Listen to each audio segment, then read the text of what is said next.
আমরা এখন ঢুকে যাচ্ছি আস্তে আস্তে ইন্ডিয়ার দিকে। সো গাইস আমরা এই যে যাচ্ছি, সেই ভাই সেই ভিউ। আমরা আস্তে আস্তে সুযোগ পেলে ঢুকে যাবো টাচ করিয়া সিলেট দিয়ে ইন্ডিয়াতে, এবং আপনাদেরকে দেখাবো ইন্ডিয়ার সেই ভিউ। সো আমাদের সাথেই থাকবেন। দেখেন পাহাড়, দেখেন চা বাগান, দেখেন হ্যাঁ সিলেটের প্রাকৃতিক সৌন্দর্য, দেখেন প্রাকৃতিক সৌন্দর্য সেই ভাই সেই। এই আমরা প্রায় শিখেছি ইন্ডিয়ার দিকে। ও না, ইন্ডিয়া আর একটু দূরে। আমরা যাচ্ছি হাসিয়াপাকে আনতে, সেই সিলেট এয়ারপোর্ট।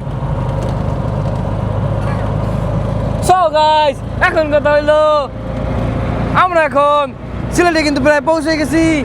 আমাকে একটা জানি মেসেজ দিছে, কোনো মেসেজ দেখার সময় নাই। দেখেন সেই বিমান দেখা কোন জায়গা জানি আমি দেখতে পাচ্ছি না। সো গাইস একটা ট্রাক দেখলাম সিলেটে এসে, সেই সুন্দর।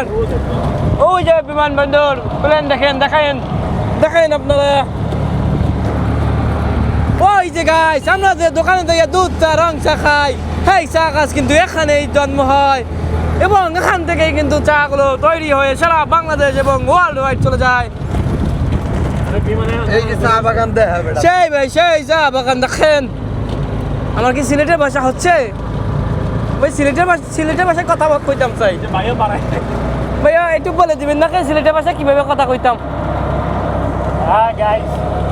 গাইস ভাষায় কথা বলতে হলে সিলেটিদেরকে ফিল করতে হবে, আর সিলেটিদেরকে ফিল করতে পারলে আপনি সিলেটি ভাষায় কথা বলতে পারবেন, ঠিক আছে? আমরা তো ফিল করতেছি আমরা একটা নতুন জায়গায় এসেছি। বাইরে আসে সিলেট ঘুরতে। আমরা এখন যাচ্ছি উৎমাছড়া, সিলেটের নতুন স্পট, এবং ওইটা একদম ইন্ডিয়ার পার্শ্ববর্তী, বুঝছেন? মানে দুই চার মিনিটের রাস্তা ইন্ডিয়া যাইতে। আপনার পাহাড় অনেক সুন্দর একটা স্পট।